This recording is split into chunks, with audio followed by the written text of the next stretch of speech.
Hello there, welcome back to my views and news. Some new stories from the Amhara, Tigray regions of Ethiopia and Eritrea.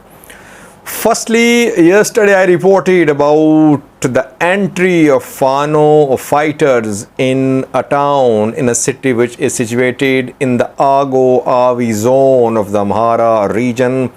We have an update for you. A Woreda administrator has been abducted by Fano fighters. Secondly, a protest by Amhara activists in London. At a community gathering, police reportedly was called to intervene, and the activists were told to leave the area. Thirdly, viewers, Tigray, what is the latest? What is the update on the arrests of opposition parties' leaders? Where are they? Are they still in custody? Because Amnesty International issued a statement today about what happened in Mekelle on Thursday. And lastly, this week,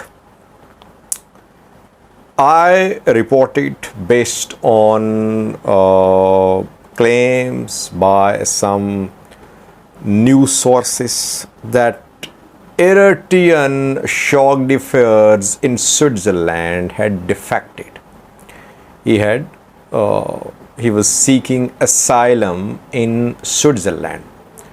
And a Swiss news source also published a news story about Eritrean shock differs in Switzerland, Adam Usman. Now I have an update for you. Firstly, viewers, Avi zone of the Amhara region, mainly inhabited by Agos. That is why it is Avi zone. It is called. Fano fighters entered Dangala yesterday. I did a video on that. Dangala is between Fano and Bahir. On the main road from Fano towards Bahir is Dangala, then Miravi. Fano fighters, as we discussed yesterday, have less support in Avi zone because Agos live there in majority. And some Ago factions have been fighting against Ethiopian military, against the regional forces too. Ago activists complain that Fano fighters and Amhara groups want to annex Ago land, that Gurjam wants to annex Ago territories. It's an old dispute going on for years. And some Kemets are accused that they are backed. They have TPLF backing. And some Kemet factions we know are operating in Sudan too, from where they keep on attacking Ethiopian territories. Fano fighters entered Dangala in Avi zone yesterday. And now it is being reported that Dangala administrator has been abducted. Of course, obviously abducted by Fano fighters. His name is Baile Zaidu. He and some other Dangala Woreda officials have been kidnapped by Fano fighters. One question which is being raised: where was Ethiopian National Defense Force? ENDF was not in Dangala. Either it withdrew from Dangala before Fano's attack, or it was not deployed there. Some say ENDF withdrew. Maybe ENDF was needed on some other fronts. ENDF kept one front open for Fano fighters to move. They entered Dangala, kidnapped Woreda administrator. Ago activists are questioning ENDF's intentions. They say ENDF should protect Ago administration from Fano fighters, but ENDF provided an opportunity to Fano fighters to enter Dangala. Maybe Ethiopian National Defense Force wants Argo people, Argo government to proactively back military against Fano fighters. That is why maybe a lesson was taught to Argo administration through the retreat or through the withdrawal of military from Dangala, which led to Fano's entry there.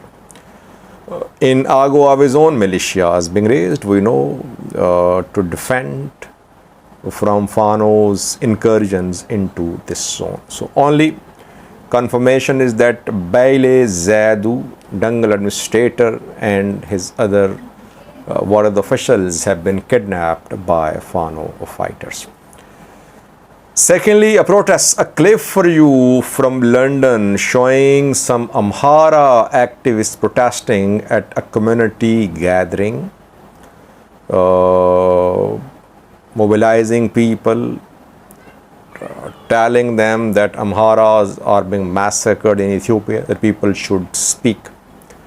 But at this program, police was called and the activists were forcibly expelled out of this program, out of the venue of the program. So either it wasn't a total Amhara gathering, people from other Ethiopian ethnic groups were there too. That is why the Amhara activists were escorted out of the venue.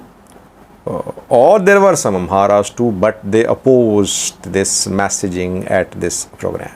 Clip for you from London showing the Amhara activists protesting there, and then you can see that they are told to leave the area.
Future. Listen. What? This is a job for you. This is a job for you. You just get paid. You don't know nothing. Thirdly was Tigray region of Ethiopia, where on Thursday police tortured opposition party workers, leaders, journalists, students, demobilized TDF members. We saw a flurry of statements from Tigrayan diaspora community, from human rights organizations, urging Tigray interim government to investigate the abuses committed against opposition parties on Thursday. I have not seen any announcement from the government to investigate the human rights abuses, though Amnesty International issued a statement this morning. Amnesty said it is concerned at reports of violation of fundamental rights in Mekelle Tigray. According to reports received, people were injured in the use of force by police in Mekelle. So that is why Tigray interim government must start an investigation into the incidents which happened in Mekelle on Thursday. Amnesty is demanding. By the way, Tigray government officials, TPLF activists, they quote Amnesty's report that Amnesty is confirming ethnic cleansing committed against Tigrayans in Western Tigray. Now, Amnesty is saying that human rights abuses committed in Mekelle against opposition workers.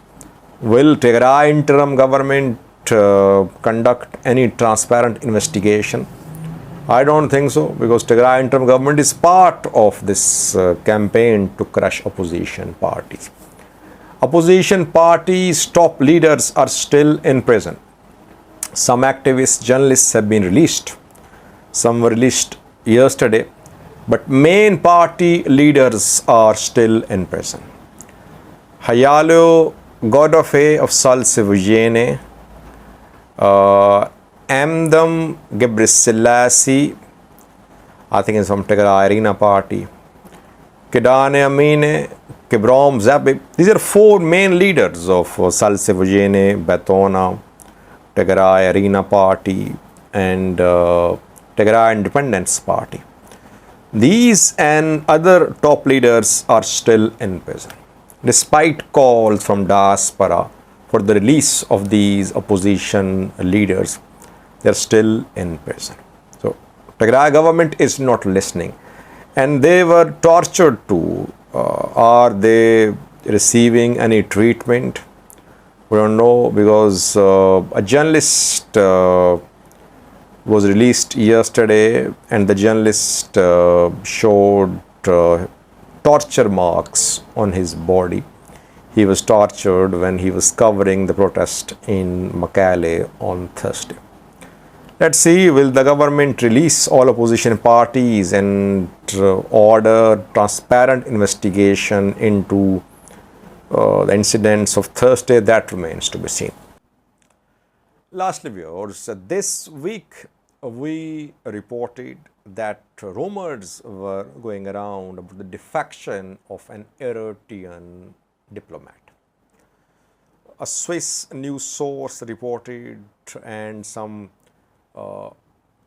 opposition Eritrean news outlets and activists claimed that Adam Usman had defected. Adam Usman is Eritrean shock affairs in Switzerland. He represents Eritrea at UN sessions too, at different UN platforms. Since then, we have been trying to verify this information. Then it was reported by a Swiss news source that Adam was not happy about the activities in his embassy, and he complained against some people to Eritrean government. Some arrests were made in Eritrea. Maybe his complaint was about money matters. Again, no confirmation. So everyone was trying to track Adam Usman. Where is he? And had he sought asylum? When Swiss immigration authorities were contacted, they did not confirm any asylum application from Adam Usman. So far, we could not confirm the defection of Adam Usman. Rather, it is being reported by one Swiss journalist that Adam is still working at Eritrean embassy in Switzerland. It means he did not defect. Unconfirmed reports were shared, still being shared. No one is making a correction. And these rumors suit Eritrean government, because rumors are spread, government remains silent. Then after a few days, government quotes these rumors. Yemane then appears and he quotes these rumors, saying that false propaganda being launched against Eritrean government, Eritrean diplomats. So you could see Yemane speak, I think. So far, Adam Usman is working at Eritrean embassy in Switzerland, according to a Swiss journalist. So confirmation can only come from Adam Usman if he has defected or not. But the Swiss journalist says that Adam is still part of Eritrean embassy in Switzerland. Thank you for watching.